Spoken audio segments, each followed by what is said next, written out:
Welcome to Overwatch. This time, well, we're going to catch up on the news just before Gamescom hits. Hope you're all ready for an absolute blitz of stuff to come out in the next few days. They already showed us some goodies already, however, what with the Eichenwalde, the new gorgeous map that they just showed in the preview stream for their Gamescom stuff. I'll be showing some screenshots in the background while we go over all the things that have happened lately. Seriously, can we just start by saying that this map is so goddamn beautiful to look at? I mean, look at the lighting, it looks fantastic. And so, well, let's start with the map, because why not? It's super exciting and super hot, fresh news. Eichenwalde being the latest map, whether it's the only one remains to be seen, although judging by the language used in the interviews and such, I imagine it probably will be, and it's going to be a hybrid payload map. Now, when I heard that, the first thing I tried to do is figure out how is it going to be a hybrid payload map? Like, what's the thread of this map? And so the map is set in Germany, in a nice little quaint village out near Stuttgart, probably towards the Black Forest area, if I understand my German geography proper. And it's a cute little rural place, it's very quaint and it leads up to a nice and old castle, and apparently it's also the site of a major Omnic battle. Very nice little village, utterly ruined by dirty Omnic scum. No doubt an important strategic location to take in their horrible evil war on us, right? Right. Omnic bashing aside, the payload is a very large battering ram, and looking at the screenshots in the castle, there doesn't look to be that much space for it, and doesn't seem to be much point, for example, bringing it to the throne room. So you have these narrow indoor areas and it becomes very tight with a big open throne room, and it really stopped me thinking.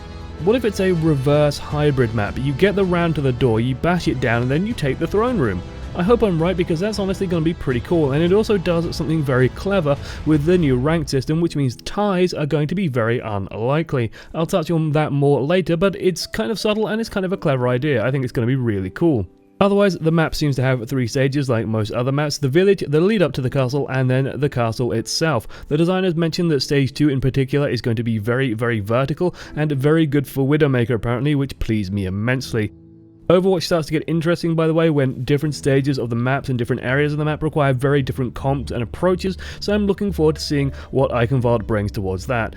I know Stylosa and Mr. Muzak will be streaming it tomorrow, so go check that out. That's on the 17th. Make sure you're watching those streams, because they'll be awesome. I'll be watching them. I can't wait to see this stuff. Next up, let's touch on some of the Season 2 changes. A lot is improving and getting upgraded. First up, coin flip is gone. Way! It's been scheduled to be gone since basically the rank system left the PTR, so there's no big surprise there, and they're replacing it basically by using the time bank system in hybrid and in escort maps.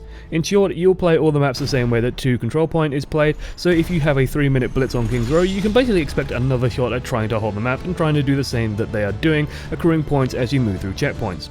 I rather like it. It might actually even function better than just what the stopwatch was doing to prevent any sudden rolls that might have just been a fluke. We'll see. It also might make the ranked matches last a quite a long time. For example, 2 control point does drag on a bit in ranked and in competitive, so that is a little bit of a worry, but it looks like they're trying to cut down the amount of time taken for a game, so I want to see how that works out and how they're adjusting how the time works. Either way, it's still far, far better than coin flip and will feel much fairer and much less frustrating. It'll also mean that you are rewarded for setting a good time, which, you know, you should be. In the event of a tie, namely when neither team moves the payload, which is very unlikely on a standard payload map and kind of rare on hybrid but does happen when you get 2 full holds, both teams will tie. The tie doesn't seem to alter your rank any, judging from what Jeff said, but you do get some competitive points, the currency used for those golden weapons, and probably maybe some new shit coming down the line. That currency is changing in value as an aside. Current competitive points are basically getting all multiplied out by 10, so a golden weapon will go from 300 to 3000, and what you have now, let's say if you have, I don't know, 50, then you're going to have 500, it's going to be worth 10 times more. I imagine you're probably going to get 5 points on a tie as a result, and then you get 10 for a normal win and 0 for a loss. Of course, it would be remiss of me not to mention the fact that ranks are also changing. 1 to 100 is gone. It doesn't feel good, it isn't satisfying, and it really fluctuates around pretty heavily. People like to be part of a bracket or a class or some kind of group, and so that's what you're going to be getting. Alongside a 1 to 5000 rating, 7 brackets are being introduced that mirror StarCraft 2's, so Bronze, Silver, Gold, Platinum, Diamond, Master, and Grandmaster. I'm going to say, by the way, that the value of gold is really deflated. I mean, it's come on bottom 3 now, Jesus. And yeah, that is 7 by my count, so Jeff said that gold would cover, for example, 2,000 to 2,499, so about a 500 point bracket each, although in that case, some brackets would have to be bigger than their 500. Maybe the top and the bottom brackets, if they do keep it as hitting, number 1 or hitting top 5,000, actual 5,000 rank itself being nigh impossible, similar to how the system is now, where getting, 1 or 100 is incredibly difficult. Also worth mentioning, by the way, that once you have gained a rank, you will not be able to drop out of that rank. Your profile will simply say that, once you've hit gold rank, you will be a gold player, or a platinum player, or a diamond player until you reach master and grandmaster. Master and grandmaster can drop back down, I believe, into diamond, or at least, right to the top of diamond, and then they will stay there and won't decay any further. This could create an elo hell situation where you have these people who basically get to a rank and then just sort of sit at it and decay and don't really get any better because they're not fighting for their slot, but we'll see how that works out. I don't think it's going to be as bad as some people predict because the season does keep resetting as well, so you're going to keep seeing the season be refreshed and you're not really going to get that bog, that mire of people that basically got to a rank and then can't drop any further out of it. They're also changing grouping rules, thank the stars, so you have to be within 500 to group with your friends.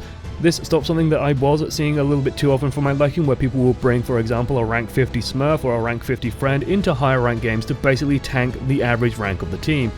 By the way, having a variable outside the standard distribution is a really good way to fuck with an average, and it was incredibly frustrating when you had a rank 50 and then, rank 79, 78, 79, 79 against, rank 71, 72 and so on.